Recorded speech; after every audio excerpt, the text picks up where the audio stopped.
Bapak host, kita lanjut aja ya ke materi ketiga. Karena waktunya ini udah pas ya. Udah pukul 11, kita harus sudah masuk ke sesi ketiga nih.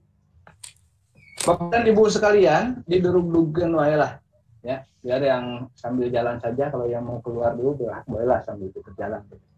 Kita akan masuk ke materi yang ketiga, yaitu materi tentang penyusunan soal HOT dan AKM. Ini ya materi yang pokok yang kita tunggu-tunggu, sehingga nanti produk yang kita hasilkan itu betul-betul sesuai dengan tuntutan yang diinginkan oleh pemerintah pada saat ini.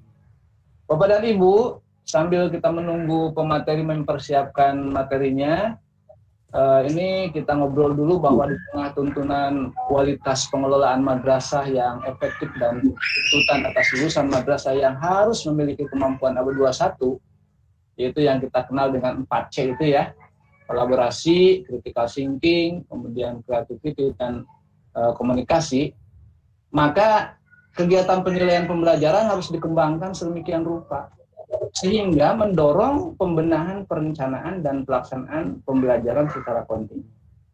Bahkan harus dapat mendorong pembenahan sistem pengelolaan madrasah secara menyeluruh dan konsisten. Bapak Ibu, salah satu bagian penting dari pengembangan penilaian pembelajaran adalah menilai hasil belajar yang dapat mendorong dan membantu siswa untuk meningkatkan kemampuan berpikir tingkat tinggi yang dibutuhkan di abad ini. Dengan mulai menggunakan soal penilaian yang kita kenal dengan HOT itu ya, Higher Order Thinking Skill, kemampuan berpikir tingkat tinggi. Bapak dan Ibu, Kementerian Agama juga akan melakukan diagnosis terhadap kompetensi dan prestasi siswa madrasah. Dengan melakukan apa? Dengan melakukan yang kita kenal dengan AKM itu ya, asesmen kompetensi minimal, atau yang kita sebut sekarang, tadi Bapak sebut aksi, sekarang kalau tidak salah itu diganti dengan AKMI ya, asesmen kompetensi madrasah Indonesia, bukan asesmen kompetensi siswa lagi. Nanti ini Bu Eri yang tahu tentang ini. Ujian madrasah diselenggarakan untuk menentukan prestasi siswa di akhir program belajarnya. Adapun AKMI atau aksi itu atau AKMI itu diselenggarakan sebagai upaya mendiagnosis kondisi kompetensi siswa untuk tujuan perbaikan mutu pembelajaran. AKMI akan mengukur aspek pengetahuan dan keterampilan peserta didik yang meliputi literasi membaca, terus literasi numerasi ya, kemudian literasi sains, kemudian apa lagi itu? Sosial budaya kalau tidak salah itu ya Bu. Nah, Bapak Ibu saya kurang paham tentang itu, ini Bu Eri tahu tentang itu karena beliau ini sebagai orang yang salah satu penyusun dari soal AKMI itu ya Bu ya, yang lulus dari Kabupaten Sukabumi. Saya sendiri tidak ikut begitu, dan tidak akan lulus yakin kalaupun ikut. Nah, alhamdulillah kita saat ini dipertemukan dengan salah seorang penulis soal AKMI itu, ya, di tahun 2021, yaitu Ibu Eri Parihat, SPDI, MPD, yang akan memaparkan materi tentang bagaimana cara menulis soal yang hot betul ini ya, hot, hangat, dan AKMI. Nah, untuk itu kita persilahkan saja kepada yang terhormat ya, Ibu Eri, mangga di Kawitanan.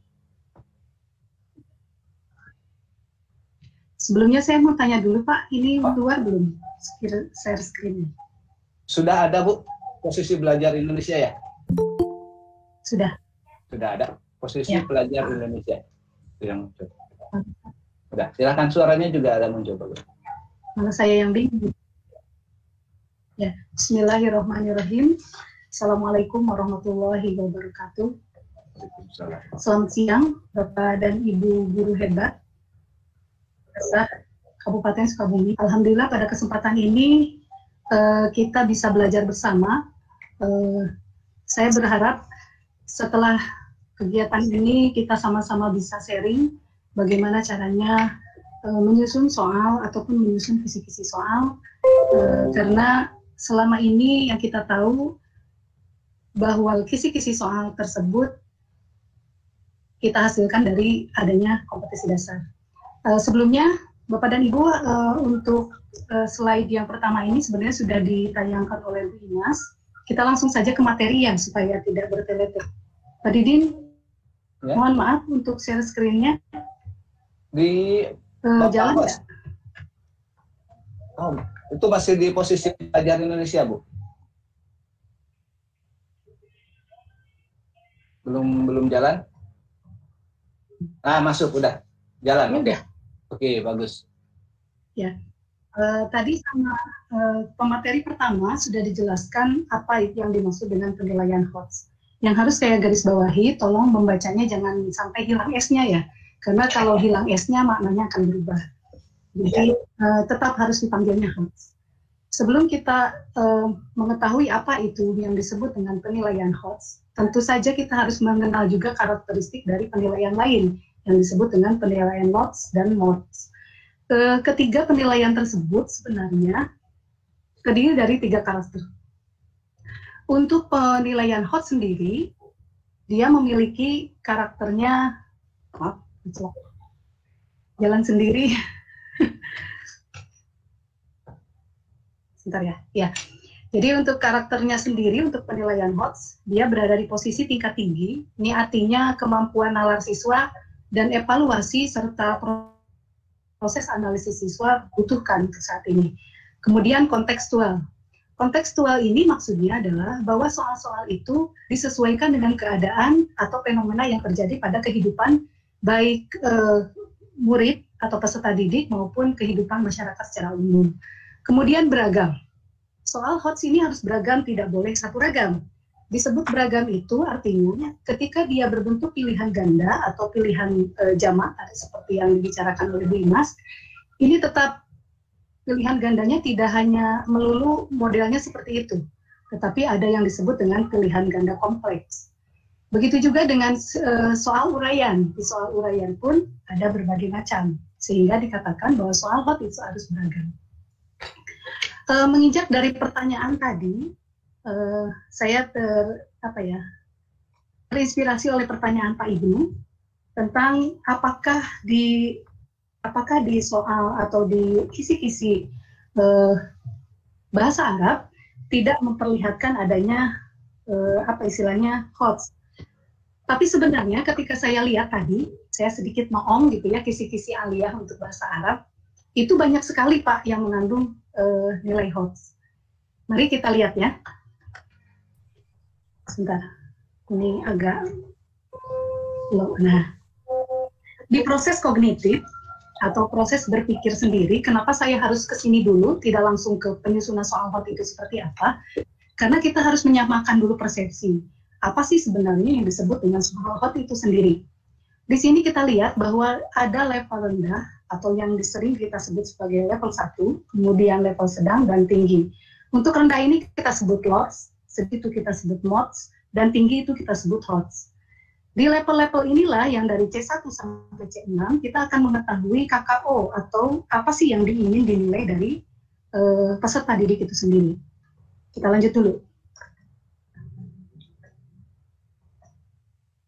Bentar ya. Ayo. Nah, bisa dilihat kan, mulai proses dari penilaian itu dari yang mudah dulu, kemudian sedang, kemudian keterampilan bertingkat tinggi. Kemudian kita lanjut. Nah, di sini dari proses mengingat, kita akan berikutnya lanjut ke proses mengevaluasi. Nah, saya melihat di kisi-kisi bahasa Arab, justru yang banyak adalah mengevaluasi dan mencipta. Maka sebenarnya pelajaran bahasa Arab itu kalau melihat dari kisi-kisi soalnya justru kebanyakan HOTS menurut saya Pak, berdasarkan teori ini. Jadi kita lihat lagi. Oke.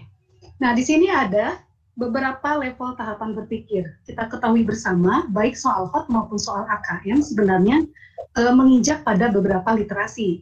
Artinya, sebelum siswa itu bisa menjawab soal HOTS atau soal AKM, ada beberapa proses pembelajaran yang harus dilakukan oleh kita sebagai gurunya, yaitu membiasakan literasi membaca, membiasakan literasi numerasi, membiasakan literasi sains, juga membiasakan literasi sosial budaya. Bagaimana caranya literasi itu bisa kita budayakan kepada siswa nanti supaya mereka bisa menjawab soal AKM ataupun soal HOTS? Tentu saja kita harus melihat dari level kognitif itu sendiri. Yang pertama, kita tahu bahwa level yang pertama adalah menemukan informasi. Yang kedua, bagaimana caranya siswa dapat memberlakukan pemikirannya untuk interpretasi dan integrasi. Kemudian yang ketiga, bagaimana caranya siswa bisa mampu melakukan evaluasi dan refleksi. Nah, inilah ketiga hal yang penting ketika proses literasi membaca itu kita budayakan nanti, begitupun ketika membuat soal. Bisa dilihat dari deskripsi atau KKO yang digunakan untuk literasi membaca dari mulai menemukan informasi sampai evaluasi dan refleksi. Nah, di kalimat menyimpulkan yang saya lihat dan menyusun, yang saya lihat di kisi-kisi bahasa Arab, ini ada di level evaluasi dan refleksi. Artinya, kisi-kisi soal itu sudah memuat memuat kisi-kisi yang hot, otomatis soalnya pun akan berbentuk hot. Selanjutnya untuk level tahapan berpikir. Untuk tahapan berpikir ini nanti masuk ke ranah, baik ranah ke literasi membaca sampai ke literasi sosial budaya. Yang harus kita pikirkan adalah ketika membuat soal, dia harus terdiri dari 3 hal ini. Pertama, kita tidak mungkin kan membuat soal seluruhnya hot atau seluruhnya mudah, tidak mungkin. Jadi yang pertama adalah pengetahuan dan pemahaman, sama, ini pun memiliki kata kerja tersendiri. Kemudian aplikasi, bagaimana caranya mengaplikasikan sesuatu, kemampuannya, karena kata lain, untuk pembelajaran BDR ini, aplikasi ini sangat soal untuk aplikasi ini sangat harus banyak karena bagaimanapun anak dituntut untuk mengaplikasikan apa yang mereka ketahui di dunia nyata. Kemudian yang ketiga adalah penalaran. Di penalaran hampir sama dengan tadi ketika kita mengevaluasi dan melakukan refleksi, membutuhkan sebuah analisis sehingga kata kerjanya pun hampir sama. Kita lanjutkan. Nah, saya langsung ke tahapan penyusunan soal hot. Tapi yang perlu kita garis bawahi, jangan sampai kita berpikiran bahwa soal hot itu adalah soal yang sulit. Bukan ya Bapak dan Ibu, soal hot itu bukan berarti anak sampai tidak bisa menjawab soal. Kalau begitu, buat apa kita membuat soal kalau anak tidak bisa menjawab soal, gitu kan?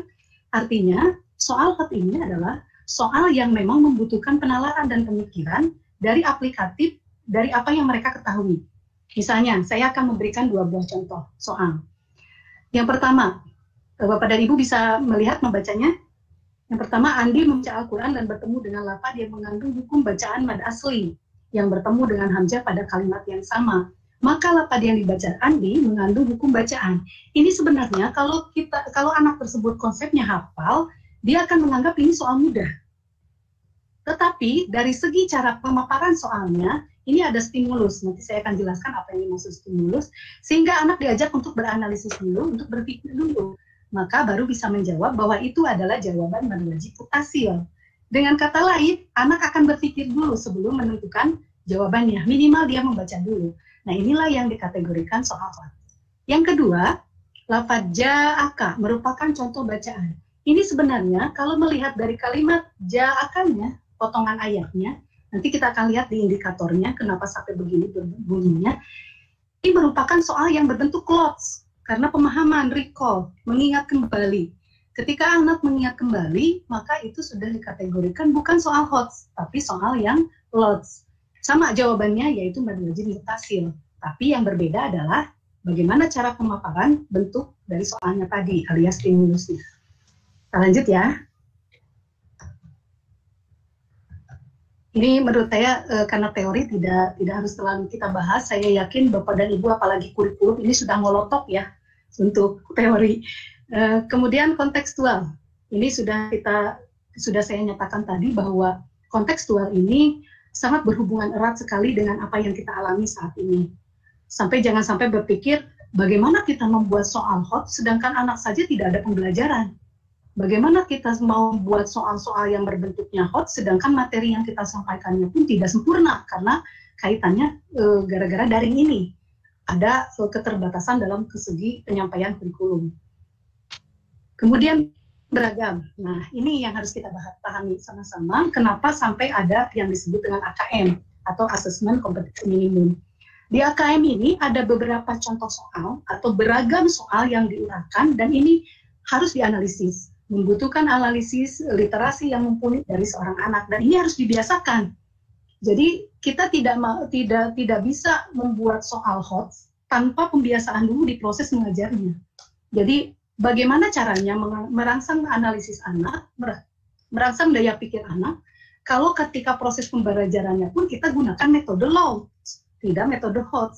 Jadi artinya Jangan sampai kita berani membuat soal HOTS, tetapi dalam proses pembelajarannya kita hanya ngasihin catatan dan sebagainya. Itu mau bagaimana? Jadi itu merupakan penilaian bagi diri kita sendiri, apakah soal HOTS ini bisa kita sampaikan atau tidak. Untuk beragamnya, pertama dari satu kunci jawaban, ada juga yang beberapa jawaban. Kemudian ada yang berbentuk ulayan, ada yang berbentuk pilihan ganda, ada yang bentuk menjodohkan, ada yang bentuk melengkapi, ada juga jawaban singkat. Ini kalau kita melihat soal HOTS. Walaupun dalam segi penilaian kita bisa menggunakan berbagai macam. Sebagaimana yang sudah tadi diutarakan oleh pemateri ke-1 dan pemateri ke-2. Selanjutnya, nah ini yang paling penting adalah kunci pertama, kunci yang harus kita pahami tentang langkah menyusun soal HOTS. Langkah menyusun soal HOTS yang pertama adalah menganalisis KD. Kita tidak akan tahu bagaimana bentuk soal yang seharusnya ketika kita tidak melihat kisi-kisi soalnya. Artinya, analisis KD ini dilakukan ketika kita menentukan untuk menentukan kisi-kisi. Dari mana? Nah, ini contoh analisis KD. Otomatis siapa yang bisa melakukan analisis KD ini? Kita bisa lakukan di MGMP. Inilah fungsi dari MGMP itu sendiri, bagaimana KD ini bisa dianalisis oleh kita, baik nanti dalam menentukan indikator pembelajaran maupun menentukan indikator soal. Di sini ada beberapa KD, saya blok untuk KD nomor 3.2 dan KD 3.3. Di KD 3.2 dan 3.3 ada kalimat menganalisis sifat wajib, kemudian menganalisis konsep. Ini sudah menyatakan bahwa ini harus berdasarkan pemikiran, sehingga di soal nomor 3.1, kita mungkin saja bisa menggunakan soal HOTS kalau ada sesuatu yang mendukung, misalnya peserta didiknya sudah terbiasa.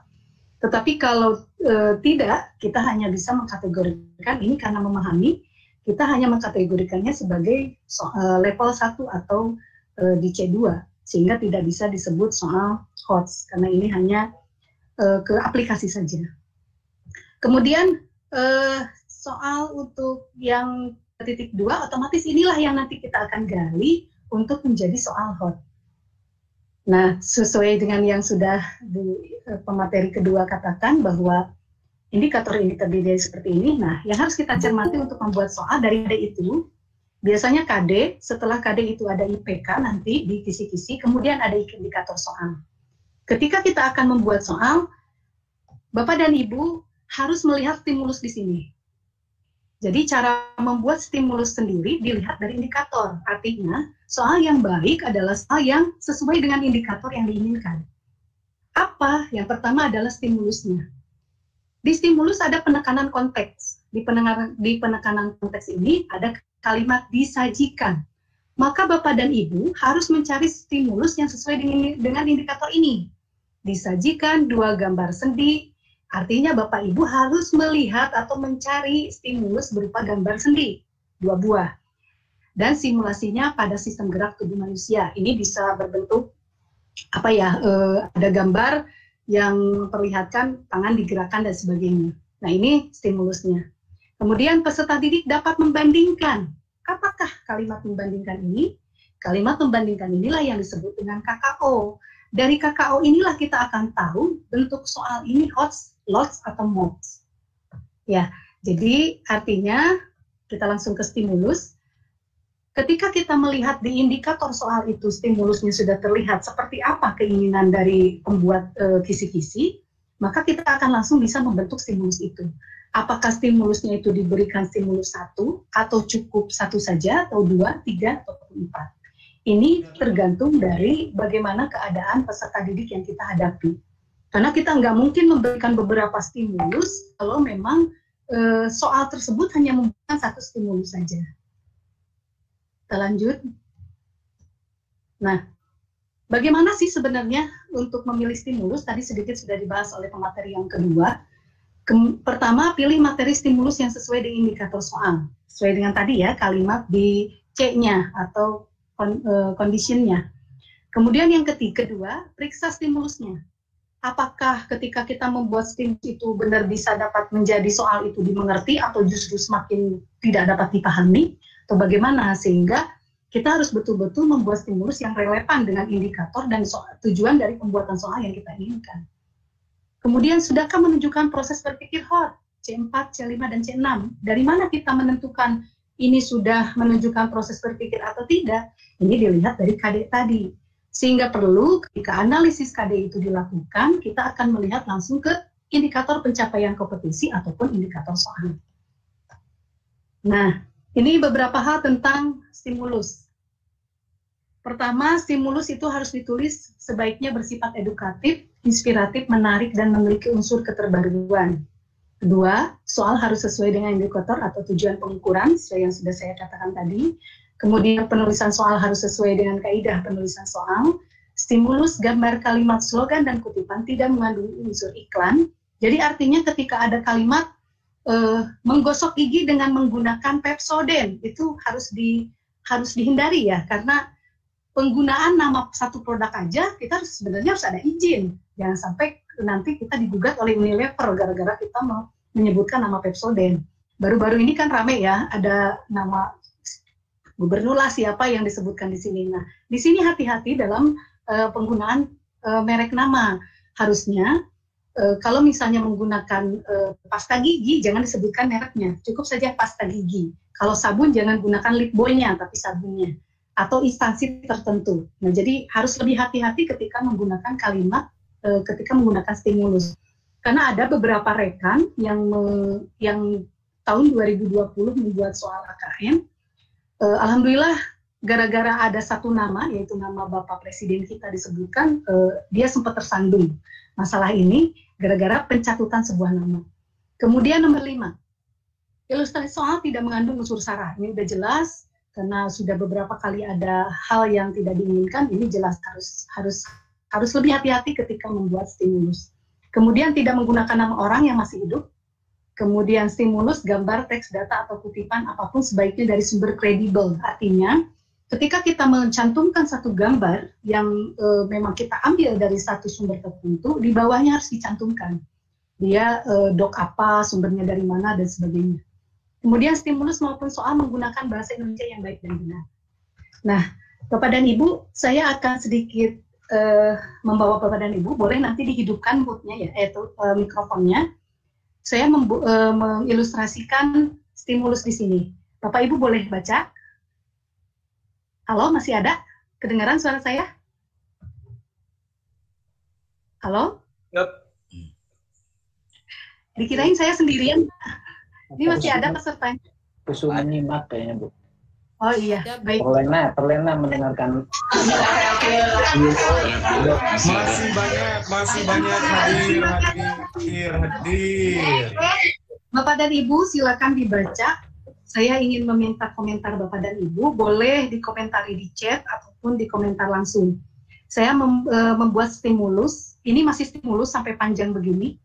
Menurut Bapak dan Ibu, apakah ketika promosi toko rezeki, promosi toko makmur ini ada ada stimulus yang lebih praktis nggak dari sini? Menurut Bapak dan Ibu, siapa yang mau mencoba menjawab? Ya, Pak Ibnu, Pak Wida, adakah yang menjawab? Kira-kira kalau stimulusnya seperti ini terlalu harus dibaca atau bagaimana? Enaknya berbentuk apa nih?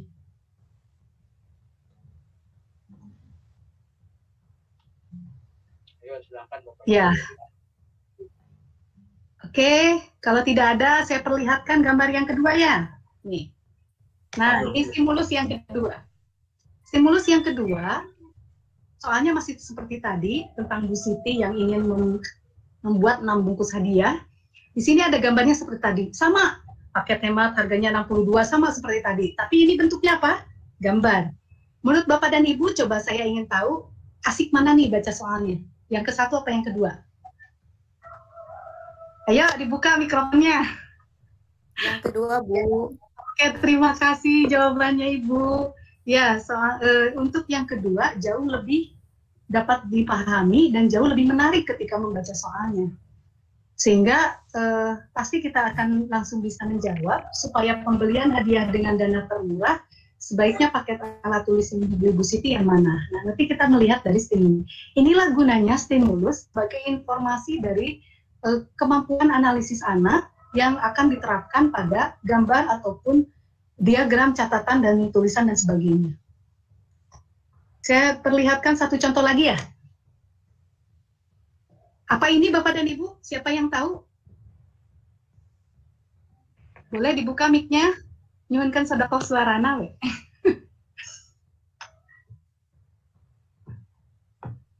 Sajak, Bu. Jadi apa ya? Puisi atau sajak. Oke, boleh dibaca. Saya minta dibaca puisinya. Menurut Bapak dan Ibu, kira-kira puisi ini bagus nggak kalau dijadikan stimulus? Bagus. Baik, boleh dibaca dulu. Hati-hati ya membacanya.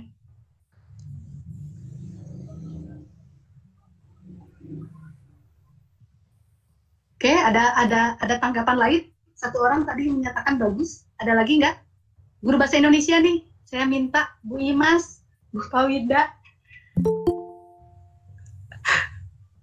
Ya, menurut Bapak dan Ibu ini, karena kita harus interaktif, karena bagaimanapun stimulus ini harus kita bicarakan.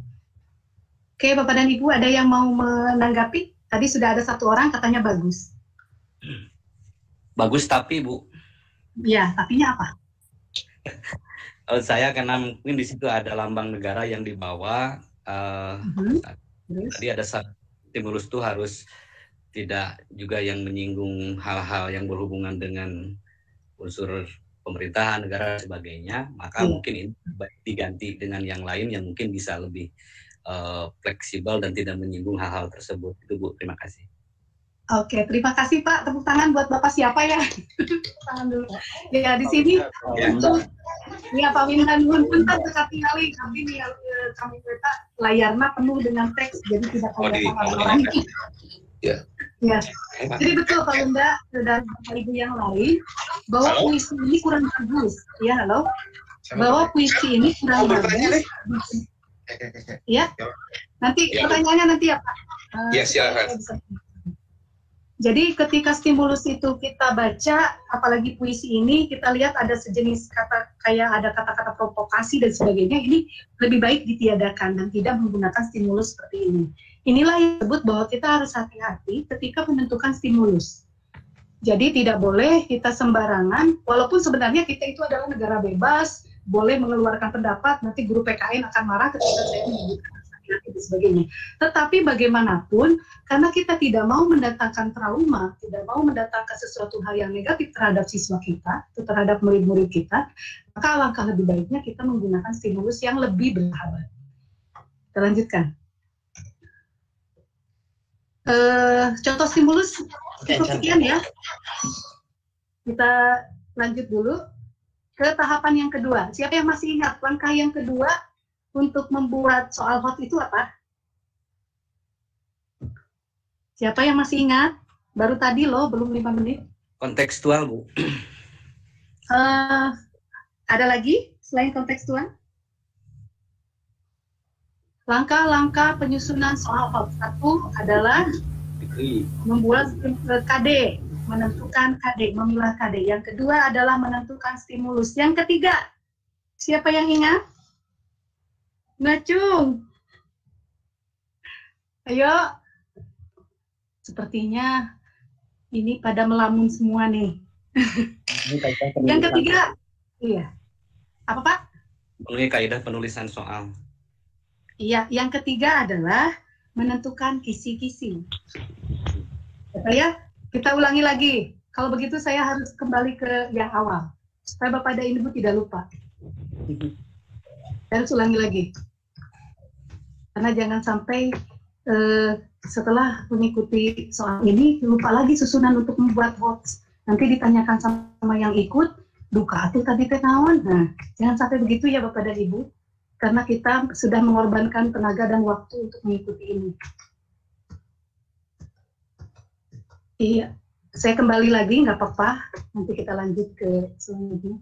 Nah, tolong diingat-ingat ini baik bahwa langkah menyusun soal hot yang pertama ada analisis KD, yang kedua adalah stimulus, yang ketiga adalah kisi-kisi. Tadi sudah Bu Imas jelaskan bagaimana caranya menyusun kisi-kisi soal hot. Nah, yang terakhir tolong diingat ya, nanti saya tanyakan lagi nih yang keempat. Untuk kisi-kisi, saya akan sedikit menjelaskan, menambahkan dari apa yang sudah dijelaskan Bu Imas tadi, bahwa pembuatan kisi-kisi untuk soal hot itu memang harus melihat dari KKO-nya, atau dari keterkaitan levelnya, C1, C4, sampai C6. Nah, tadi sudah dikatakan syarat kisi-kisinya seperti apa, menyusun kisi-kisi juga seperti apa, kemudian format kisi-kisinya seperti apa, sampai ke ketentuan penulisan kisi-kisi. Nah, yang harus kita pahami ketika membuat kisi-kisi, jangan sampai ketika kita membuat indikator soal, ketika di kompetensi dasar itu ada menganalisis, di indikator soal justru analisis itu menjadi hilang. Itulah yang harus kita waspadai ketika membuat kisi-kisi soal. Kemudian, ya, nah, untuk membuat kisi-kisi soal, mohon maaf sebelumnya, seharusnya saya tidak memasukkannya ini karena ini belum berbentuk kata kerja ya. Ini merupakan kata kata benda. Analisa, kategorikan, bandingkan. Nah, tidak ada kata kerjanya, harusnya membandingkan, menyimpulkan. Nah, ini adalah kata kerja yang nanti akan kita gunakan untuk membuat kisi-kisi dan bisa mengklasifikasikan mana kisi-kisi yang berbentuk HOTS dan mana yang kisi-kisi yang berbentuk biasa atau LOTS dan MOTS. Kita lanjut. Lama. Ayo. Apa ya? Nggak mau. Wait. Nah ini, setelah membuat kisi-kisi, tahapan yang terakhir adalah penulisan soal atau menulis soal. Di penulisan soal, kita ingatkan materi dulu. Materi yang pertama, soal harus sesuai indikator, ini sudah jelas. Kemudian soal harus menyatakan perilaku materi yang diukur. Seperti tadi, perilaku itu misalnya menganalisis, menyusun, dari KKO-nya kita lihat. Kemudian soal sesuai rumusan indikator dalam kisi-kisi, sudah jelas, tidak boleh indikator soal di kisi-kisi tidak kita gunakan untuk menentukan materi yang akan kita pilih. Kemudian setiap soal hanya memiliki satu jawaban benar. Nah, sedangkan di soal AKM, ini sebenarnya harus diperbarui, di soal AKM ada kemungkinan jawaban itu lebih dari satu. Karena yang disebut dengan pilihan ganda kompleks. Kemudian yang kedua, konstruksinya atau bentuk dari soal pilihan ganda, pokok soalnya jelas dan tegas. Jadi jangan sampai tidak menemukan unsur pertanyaan dari soal tersebut. Kemudian rumusan pokok soal dan pilihan jawaban merupakan pernyataan yang diperlukan saja. Hindari ungkapan tidak pasti, sebaiknya, umumnya, kadang-kadang itu nggak boleh ada dalam kalimat, baik dalam stimulus maupun dalam soalnya. Kemudian pokok soal tidak mengarahkan jawaban. Pokok soal tidak bersifat negatif ganda. Bukan kecuali, jangan sampai ada kalimat begitu. Yang bukan merupakan huruf mad asli adalah kecuali, itu merupakan negatif ganda, itu nggak boleh. Jawaban homogen dan logis. Panjang rumusan jawaban relatif sama. Ini jangan sampai ada satu soal, biasanya di pelajaran PKN nih, satu soal yang ABCD-nya itu yang lain pendek-pendek, yang terakhir panjang banget dan itulah isinya. Jangan sampai demikian. Kemudian pilihan jawaban tidak semua jawaban di atas salah atau sebaliknya. Jangan sampai membuat kalimat, karena misalnya begini, ada pilihan ganda, Bapak dan Ibu memaksakan satu soal, yang memang sebenarnya soal itu tidak cocok untuk di pilihan ganda, tapi Bapak Ibu memaksakan untuk menjadi pilihan ganda. Misalnya soal seperti ini. Kutub pada magnet adalah, misalnya gitu ya, utara dan selatan, selatan dan utara, kan tidak ada kutub magnet timur dan barat. Jadi Bapak dan Ibu langsung menyebutkan saja semua jawaban di atas benar. A dan B salah. Nah, itu sebenarnya merupakan konstruksi dari soal pilihan ganda yang kurang baik dan seharusnya dihindari. Kemudian pilihan jawaban bentuk angka atau waktu disusun urutan kecil atau kronologisnya. Misalnya kalau menanyakan ayat, yang kita inginkan adalah ayat 12, maka Bapak dan Ibu sebutkan ayatnya dari besar sampai kecil, ataupun dari terkecil ke besar, ke kecil ke besar. Misalnya 11, 12, 13, 14 atau 14, 13, 12, 11. Jangan sampai ABCD-nya acok-acokan. 12, 10, 11, 16. Nah, itu merupakan konstruksi soal pilihan ganda yang tidak baik. Kita lanjut. Gambar, grafik, tabel, diagram, wacana harus jelas dan berfungsi. Ya jelas, kita capek-capek nyari gambar, nyari grafik, tapi aji-injiin, tidak ada keterkaitan antara soal dengan gambar. Kemudian, ini terhalang oleh ini. Saya lupa, butir soalnya juga harus, harus dari bahasa.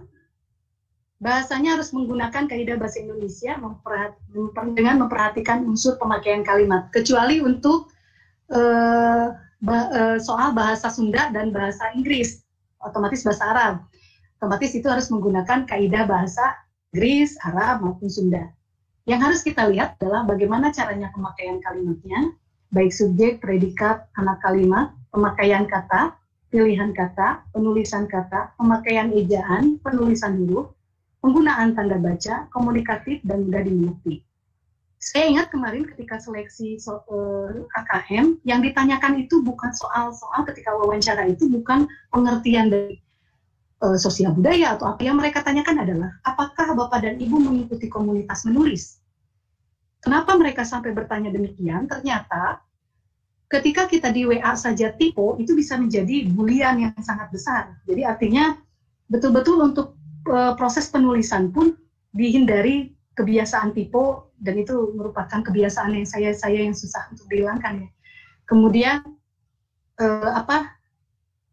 kemampuan membaca kita, artinya diperlukan sebuah kemampuan literasi ketika kita ingin menyebutkan stimulus ataupun menyebutkan soal. Jangankan di soal AKM, untuk soal-soal yang lain pun kemampuan untuk meramu dari kalimat-kalimat untuk membuat soal itu memang harus kita latih betul-betul ya Bapak dan Ibu. Kita lanjut, kaidah soal penilaian soal uraian.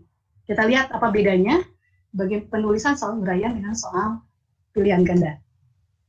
Yang pertama materi.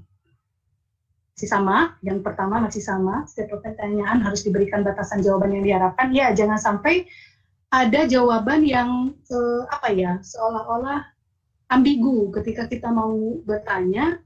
Harusnya misalnya ada 3, misalnya huruf mad asli itu ada berapa, sebutkan 3 huruf mad asli. Jangan sampai kita menyebutkannya hanya menyebutkan huruf mad asli saja. Itu bisa ambigu ya, anak bisa menjawab 1, 2, ataupun 3. Sebutkan batasannya seperti apa. Kemudian materi yang ditanyakan harus sesuai dengan tujuan pengukuran. Materi yang ditanyakan harus sesuai dengan jenjang madrasah atau tingkat kelas. Jangan sampai apa yang kita tanyakan untuk anak MI itu kita berikan kalimat-kalimat untuk anak aliyah, meskipun misalnya kan ini soal hot, kalau hot anak-anak harus bisa dong kalimat-kalimat, tidak demikian. Hot pun harus menyesuaikan terhadap jenjang yang kita buat, soal yang kita buat di jenjang mana. Konstruksi, untuk konstruksinya menggunakan kata tanya atau perintah yang menuntut jawaban terurai. Kemudian harus ada petunjuk yang jelas tentang cara mengerjakan soal. Kemudian setiap soal harus ada pedoman kesokoran atau rubrik. Nah ini kewajiban kita yang kadang-kadang kita lupa. Kita memberikan kurikulum itu udah soalnya saja, sedangkan jawabannya nanti aja pas kita mau menilai atau mengevaluasi hasil pekerjaan anak, baru kita sebutkan, baru kita cari jawabannya. Itu sebenarnya hal-hal yang kurang baik yang harus kita tinggalkan dari sekarang. Karena ketika kita menjawab soal yang kita buat, pada saat itu juga kita akan tahu soal kita itu ada kekurangan, kelemahan, salah jawaban atau gimana akan terlihat. Kita lanjut. Tabel gambar grafik. Maaf, Beri. Ya. Waktu 5 menit lagi ya. Oke. Saya gitu ya. Karena harus ada soal yang harus. Nah inilah ya Bapak dan Ibu kaidah penulisan soal uraian. Bisa Bapak dan Ibu baca. Bentar. Karena ini udah kepalang saya bikin begini ya, jadi agak susah keluarnya. Nah, ini sebenarnya yang ingin saya perkenalkan kepada Bapak dan Ibu, bagaimana caranya urutan dari membuat soal dari yang termudah sampai dengan yang tersulit. Pertama, Di soal matematika, kita bisa menyebutkan pertanyaan 50 tambah 25 berapa. Ini soal mudah kan, karena anak bisa langsung menghitungnya. Kemudian yang kedua, petani A memanen 50 butir jeruk, sedangkan petani B memanen 25 butir jeruk. Jumlahnya tetap sama, dia tetap menjumlahkan prosesnya, tetapi ada kalimat seperti ini. Anak berpikir dulu, berarti soal sudah level naik, lebih naik ke satu tahap. Kemudian yang kedua, Ali menggunakan kalkulator untuk menjumlahkan 50 plus 25. Namun dia salah memencet angka 25 menjadi 35. Apakah yang harus dilakukan untuk mendapatkan hasil penjumlahan yang seharusnya? Nah, berarti anak harus berpikir dulu setelah dijumlahkan, supaya jumlahnya tetap sama dengan yang itu, anak harus melakukan proses yang lain, yaitu pengurangan. Kita lanjut ke soal berikutnya. Badu menggunakan kalkulator miliknya untuk menjumlahkan angka 50 tanpa 25. Tetapi, tombol 5 pada kalkulator Badu rusak. Bilangan apa sajakah yang dapat digunakan Badu untuk memperoleh hasil yang sama dengan 50 dan 25? Ini nambah. Dia nambah beranalisis melihat kalkulator T seperti apa. Dia berpikir secara abstrak, oh kalkulator gini, ada angka apa aja dan sebagainya. Kemudian dia hitung dulu 50 tambah 25 berapa, kira-kira angka berapa yang bisa menjumlahkan keseluruhannya. Misalnya 2 tambah 2 tambah 1 jadi 5 kan? Kita lanjut. Badu menggunakan kalkulator miliknya untuk menjumlahkan angka 50 dan 25. Tetapi tombol 5 pada kalkulator Badu rusak. Badu bermaksud meminjam kalkulator Ali. Ali mengatakan bahwa Badu tetap dapat menggunakan kalkulator rusak miliknya. Apakah Ali benar? Nah, ini selain dia harus menghitung, dia harus beranalisis, dia harus berpikir lagi, dia juga harus berpikir apakah betul kalkulator rusak yang miliknya itu bisa digunakan. Nah, inilah yang disebut dengan potret revolusi soal. Jadi dari soal yang berbentuk close sampai ke hot, inilah yang merupakan tahapan-tahapan dari keharusan kita menuntut anak untuk berpikir. Termasuk kita juga sebagai gurunya berpikir untuk menggunakan kalimat-kalimat yang lebih memunculkan proses analisis anak dalam menyelesaikan sebuah soal. Ya, Bapak dan Ibu, barangkali untuk pemahaman selanjutnya untuk contoh-contoh soal nanti bisalah untuk untuk materinya saya share, Bapak dan Ibu bisa melihat contohnya, nanti kita akan tanya jawab di tempat yang lain. Saya kembalikan kepada moderator. Terima kasih. Billahi taufiq wal hidayah. Assalamualaikum warahmatullahi wabarakatuh. Waalaikumsalam warahmatullahi wabarakatuh. Terima kasih Bu Eri atas paparannya. Semoga dapat lebih memberikan pemahaman kepada kita semua. Insya Allah banyak ilmu yang baru. Ternyata soal hot itu bukan soal yang sulit ya Bu, tapi betul, bisa dijawab oleh siswa. Cuman bedanya perlu pemikiran yang lebih tinggi ya. Sementara kita itu berpikir bahwa soal hot itu soal yang susah, sehingga membuat soal itu yang tidak bisa dijawab oleh murid. Kadang-kadang kita menjadikan soal itu seperti tata rucingan Bu. Bunga lah mau dijawab Bu murid itu bisain begitu. Padahal soal yang benar itu adalah bukan tata rucingan ya, bukan tata rucingan. Kalau tata rucingan orang budak batur itu bisa ngajawab bunga. Ini juga soal seperti itu bahaya nanti. Oh, anak tidak bisa menjawab. Wah, alhamdulillah. Nah, bukan seperti itu ya ternyata, bahwa soal itu yang benar itu yang bisa dijawab oleh siswa. Nah, tadi kita udah mendengarkan paparannya.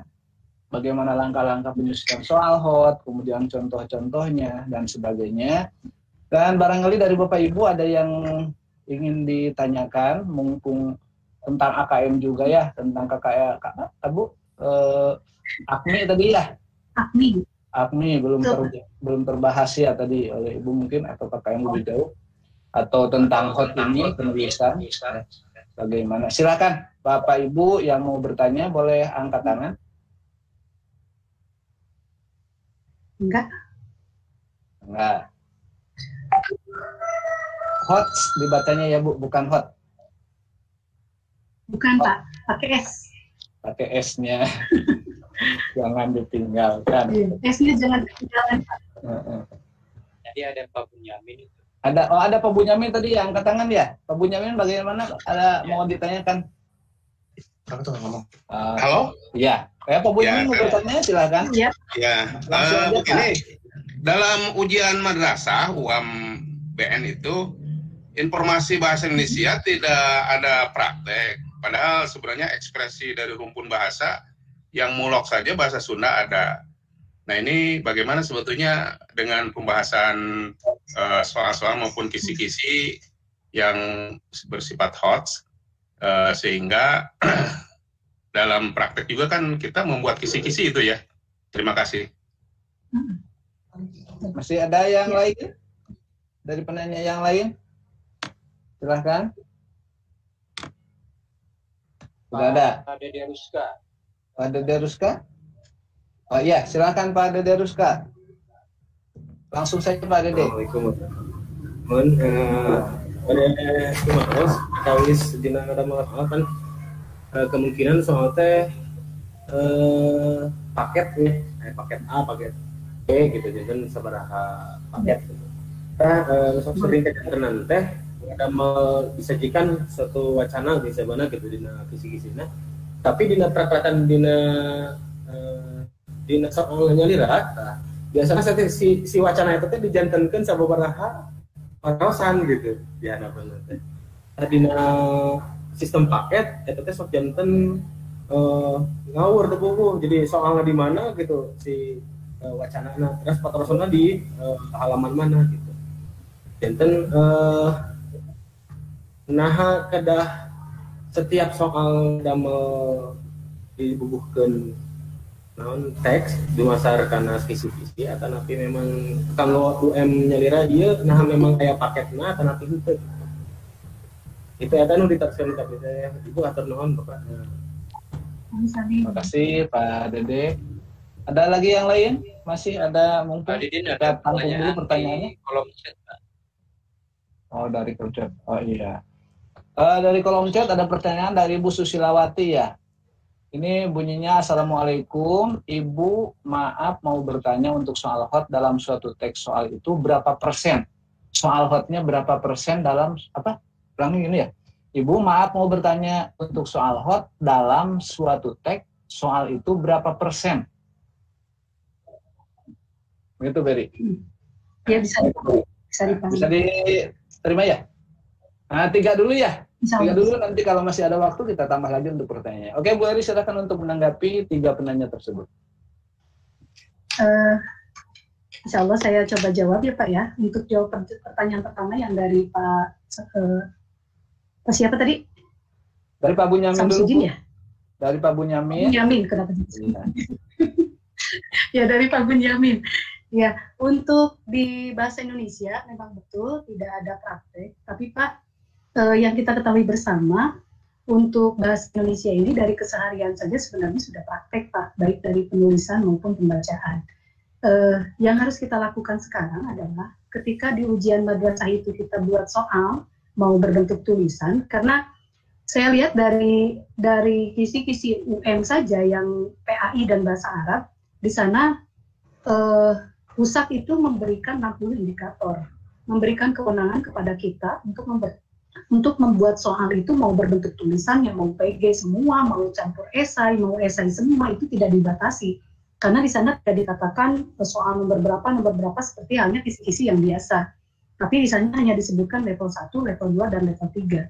Artinya ketika indikator soal kita buat menjadi sebuah bentuk ujian atau penilaian berbeda atau asesmen yang berbeda, misalnya dari 60 itu kita buat 30 untuk tulisan, kemudian 20 untuk praktek, dan 10 misalnya untuk proyek atau portofolio, itu boleh.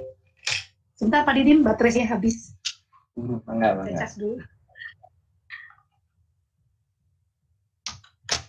Oke. Aja ya. Jadi, menurut sepemahaman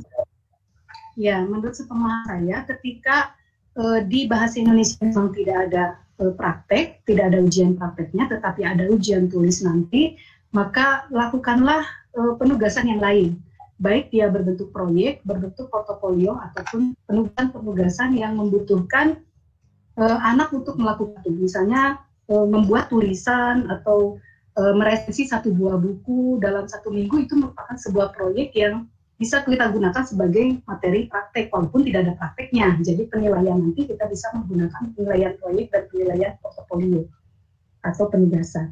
Itu untuk jawaban yang pertama Pak Didin. Sedangkan untuk jawaban yang kedua untuk Pak Dede Rusta, bagaimana dengan sistem paket? sebagaimana di soal AKM, kita ketahui bahwa setiap soal itu harus ada stimulus, tapi ingat, tidak setiap soal, misalnya nomor 1 sampai nomor 40 itu semuanya pakai stimulus. Kita bisa menggunakan stimulus itu misalnya ada kalimat seperti ini.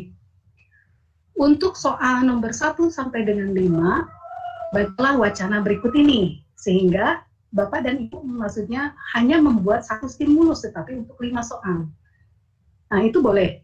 Jadi, bagaimana dengan sistem paket yang aclok-aclokan seperti itu? Nah, berarti dalam sistem analisis pembuatan soal, ketika dia rilis menjadi soal, itu berarti tidak dianalisis atau tidak ada evaluasi dulu ketika soal diberikan.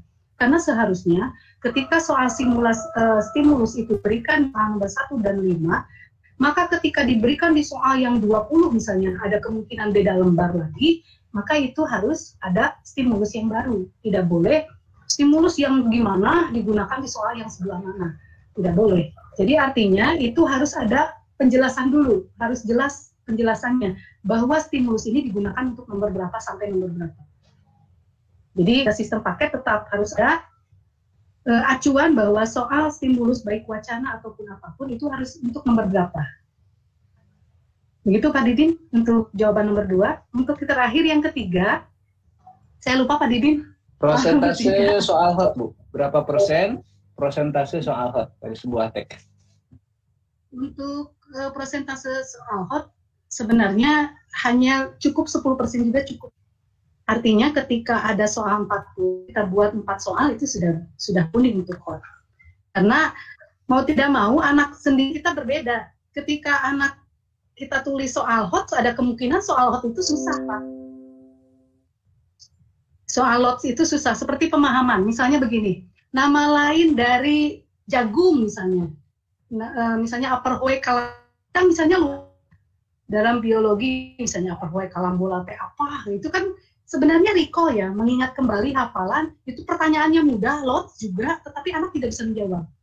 Jadi artinya ketika kita membuat soal hot, tidak perlu banyak-banyak, walaupun bagaimana dengan AKM? Kalau AKM kan membutuhkan soal hot semua, tidak demikian.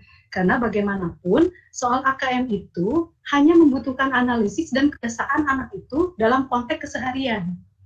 Jadi kalau bisa dilihat, AKM itu sebenarnya bukan mudah dan susah, tetapi bagaimana implikasi atau aplikasi anak itu dalam mengaplikasikan antara konten dengan konteks. Artinya ketika kita menyampaikan satu bahasan, misalnya rumus tertentu, anak bisa mengerjakan soal-soal berbentuk literasi membaca ataupun literasi numerasi yang diaplikasikan dalam kehidupannya sehari. Itu Pak. Jadi artinya cukup 10% untuk soal. Biasanya di pilihan ganda itu kalau misalnya 40 berarti cukup 4. Kalau misalnya di uraian yang 5 itu cukup 1 atau 2. Itu Pak kalau untuk satu soal.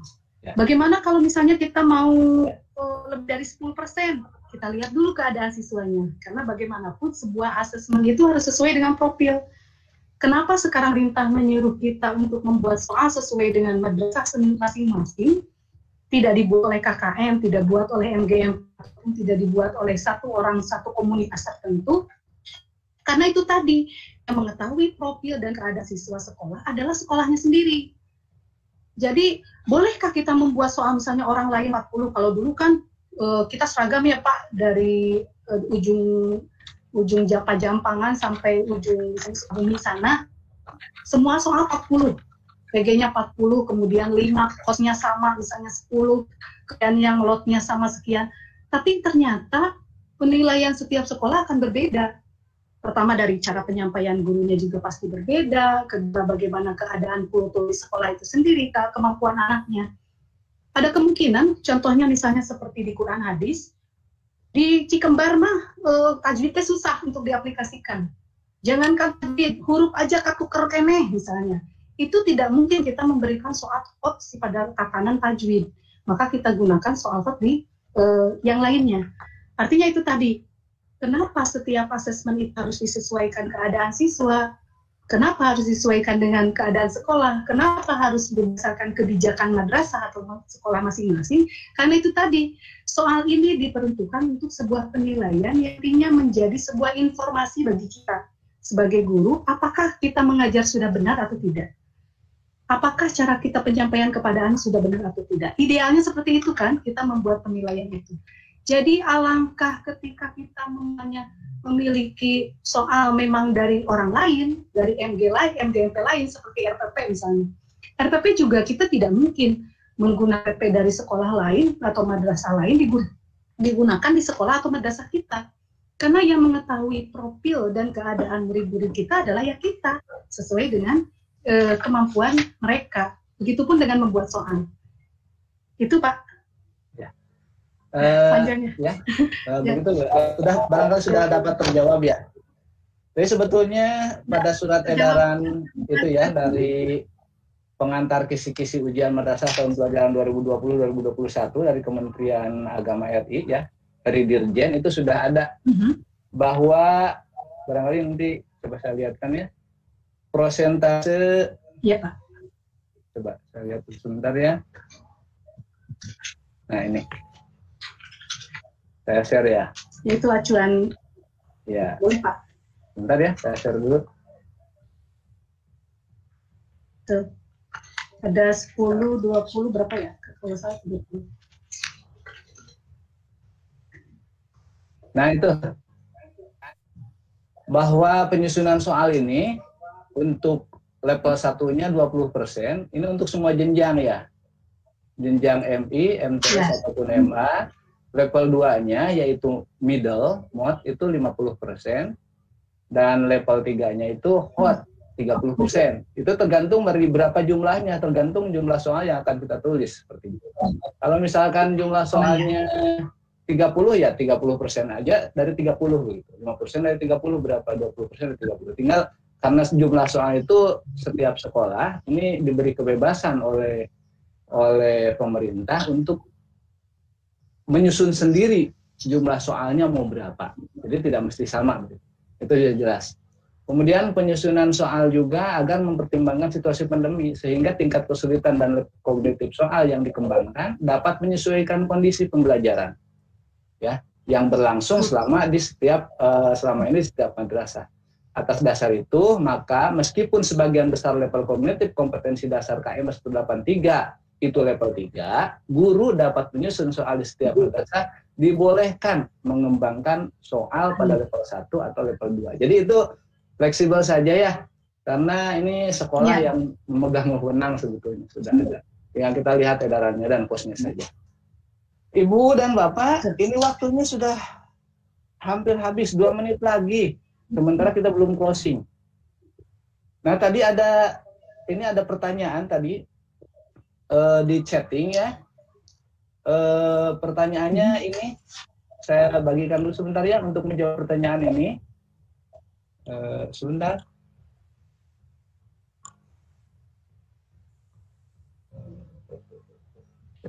Nah, ini. Ini ada pertanyaan dari Pak Winda tadi di channel YouTube bahwa mungkin istilah UMBN hanya ada di Kabupaten Sukabumi saja karena di Juknis hanya ada istilah UM, di kami hanya menggunakan istilah UM. Bolehkah atau tidak? Ini jawaban dari Bapak JFU tadi bahwa ya dalam Juknis UM, untuk mata pelajaran lainnya istilahnya tetap UM. Untuk PAI dan Bahasa Arab kisi-kisi dibuatkan oleh Kemenag RI, maka ada istilah lain versi Kanwil Kemenag Jabar saja. Ingat ya, versi Kanwil Kemenag Jabar saja, yaitu UMBN. Walau soal dibuat oleh guru dengan istilah UM juga boleh. Jadi Pak Winda, kalau mau menggunakan istilah UM juga boleh. Dan untuk PAI dan Bahasa Arab menggunakan istilah UMBN juga boleh. Itu untuk di wilayah Jawa Barat. Begitu Pak, tadi dari Bapak JFU ya. Ya, terima kasih. Nah, Bapak dan Ibu sekalian, ini waktunya sudah 1 menit lagi. Mau closing dulu dari pemateri ya? Silakan.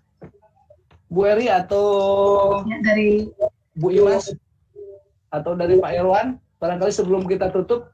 Dan pertanyaan yang lainnya mungkin yang tidak bisa dijawab saat ini atau tidak bisa dilontarkan saat Irwan, ini. kameranya kebalik. Ya.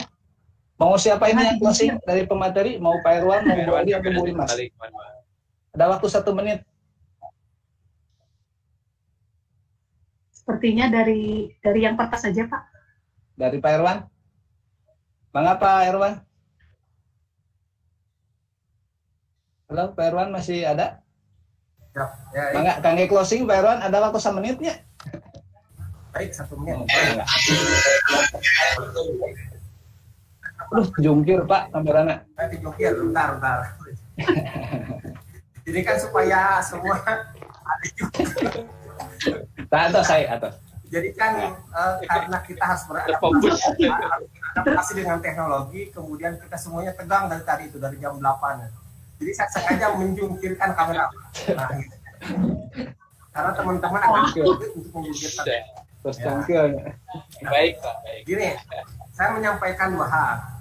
Pertama, pengembangan guru itu ada 4 kunci. Pertama adalah kemerdekaan, kedua kompetensi, kolaborasi, dan karir. Nah, kemerdekaan itu guru harus fokus, punya komitmen terhadap tujuan pendidikan, tujuan pembelajaran, termasuk juga kita adalah bahagian tujuan asesmen atau penilaian. Adapun kemandirian cara adalah bahagian yang memang diberikan keluasan, ada fleksibilitas. Bagaimanapun cara, metode, media yang digunakan untuk penilaian, ini disesuaikan dengan kondisi masing-masing. Tetapi yang ketiga adalah bagaimana kemudian melakukan refleksi. Penilaian apapun harus ada umpan balik. Apa yang menjadi capaian murid itu sebagai sebuah progres dari sebuah capaian pembelajaran. Nah, yang kedua adalah kompetensi. Guru senantiasa mengupgrade terhadap setiap kemampuannya. Wadahnya adalah KKG, MGMP, MGBK. Kolaborasi pun sama. Nah, di dalam kolaborasi jadikan sebagai wadah untuk berbagi pengalaman dan belajar bersama di KKG, MGMP, MGBK ini. Sebuah hal yang tidak ternilai, guru lain sebagai sumber belajar, kita bisa mencari inspirasi dari sesama. Nah, kemudian yang keempat adalah wadah pengembangan karir. Kami inginkan KKG, MGMP, MGBK jadi sebagai wadah untuk pengembangan karir dia sebagai guru, tetapi juga ada pesan lainnya. Ini mengenai KKG, MGP, MGBK. Nah, terkait dengan ujian madrasah kali ini, semua harapannya bisa melakukan ujian madrasah dengan sebaik-baiknya. Tahapannya sudah sangat jelas di dalam POS, pedoman POS dan beberapa surat edaran lainnya, baik yang telah dikeluarkan oleh Kementerian Agama Republik Indonesia, oleh Dirjen Pedisnya, oleh Kanwil Kementerian Agama Provinsi Jawa Barat, dan surat edaran yang telah ditetapkan dan disebarluaskan oleh Kantor Kementerian Agama Kabupaten Sukabumi. Rupanya ini yang dapat kami sampaikan. Terima kasih. Agenda ke depan kita ingin ada sebuah agenda bersama lagi dari mulai seluruh jenjang bahkan RA, MIM, SMA itu untuk bareng-bareng belajar bersama. Nanti siapa yang menjadi tim teknisnya? Kalau sini kan ada Pak Yasa di MGTIK, di MGMP Informatika dengan menyediakan fasilitas untuk atribusi virtualnya. Nanti juga bisa ada MGMP lain bisa ngebantu kita barengan belajar. Hari ini kita lepaskan jenjangnya, tetapi kita sama-sama belajar. Nanti karena ada materi-materi yang bersifat umum, ada materi-materi yang bersifat khusus. Kalau penilaian kan ini bersifat umum, maka semua pun bisa ikut serta. Jadi padukan saja bersama-sama. Terima kasih banyak sekali memberikan komentar baik di Jafri ataupun di kolom komentar di chatbox di Google Meet ataupun di YouTube. Kami ucapkan terima kasih atas atensinya. Tetap semangat, sukses selalu, merdeka belajar, panjang umur perjuangan. Terima kasih. Wassalamualaikum warahmatullahi wabarakatuh. Waalaikumsalam warahmatullahi wabarakatuh. Demikian closing statement, pernyataan terakhir penutup dari para narasumber. Kita berdoa mudah-mudahan materi yang telah disampaikan tadi dapat kita cerna dan kita laksanakan bersama, diterapkan di satuan pendidikan masing-masing. Dan intinya mudah-mudahan kita bisa menyusun soal sesuai harapan. 100% benar dan bagus itu belum tentu dan belum bisa. Saya yakin tidak bisa. Tapi dengan kesalahan itu kita belajar. Justru kalau tidak mulai dari sekarang dan tidak belajar, kesalahan itu tidak akan bisa diperbaiki. Ya, kita mulai meskipun salah, ya, dan mudah-mudahan setelah kita mencoba akan menghasilkan hal yang lebih baik untuk kedepannya. Ya, kita tetap semangat kata Pak JFU Kurikulum, ya, tetap semangat di madrasah. Mudah-mudahan harapan-harapan bapak-bapak dan harapan kita semua dikabulkan oleh Allah Subhanahu wa taala.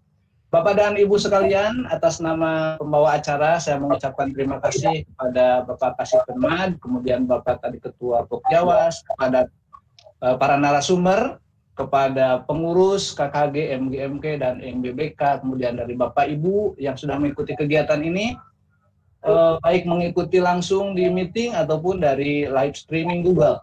Juga kami mengucapkan terima kasih banyak kepada MGMP TIK ya, atas dukungannya dan penyediaan fasilitasnya. Di sini ada Pak Yasa ya yang sudah mendampingi kami sehingga pelaksanaan kegiatan ini meskipun tadi di awal kami sempat drop, tidak ada sinyal ya, tapi akhirnya sekarang berakhir dengan husnul khotimah. Husnul khotimah, amin ya rabbal alamin. Bapak dan Ibu sekalian, kami atas nama pembawa acara mohon maaf atas segala kekurangan ya. Kita tutup saja kegiatan ini dengan sama-sama membaca Alhamdulillah. Alhamdulillahirabbil alamin ya. Assalamualaikum warahmatullahi wabarakatuh.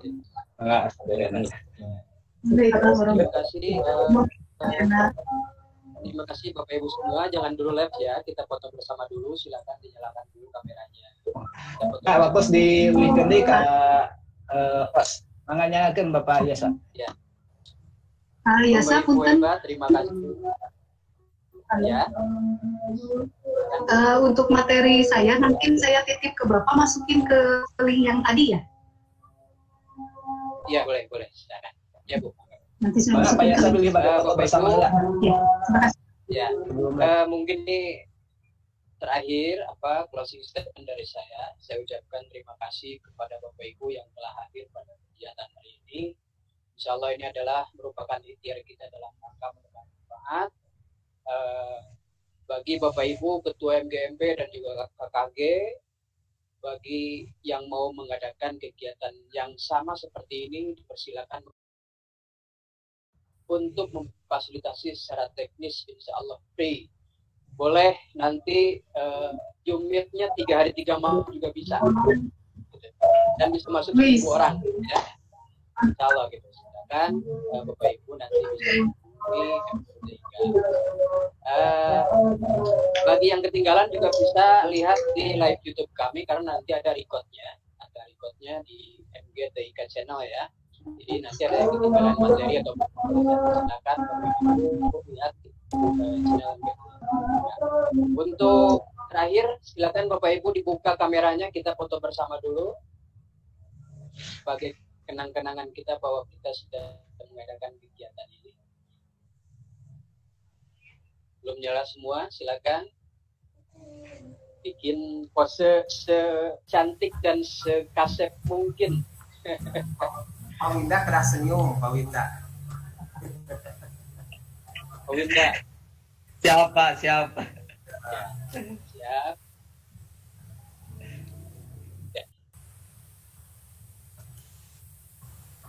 Belum semua, ya.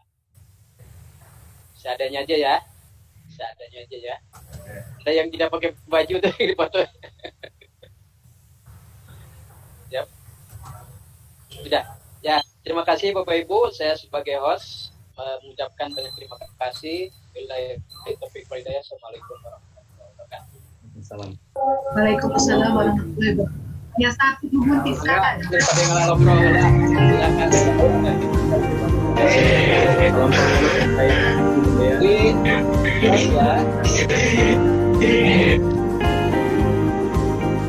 ya. Pada nih, siapkan makan pada nih.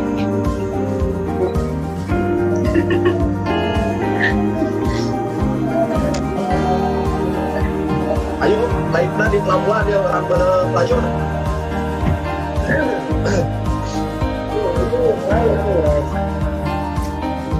Pak Didi nuhun ya, Pak Didi. Kami beri nuhun kasadayana Bapak Iwan Pak Yasa.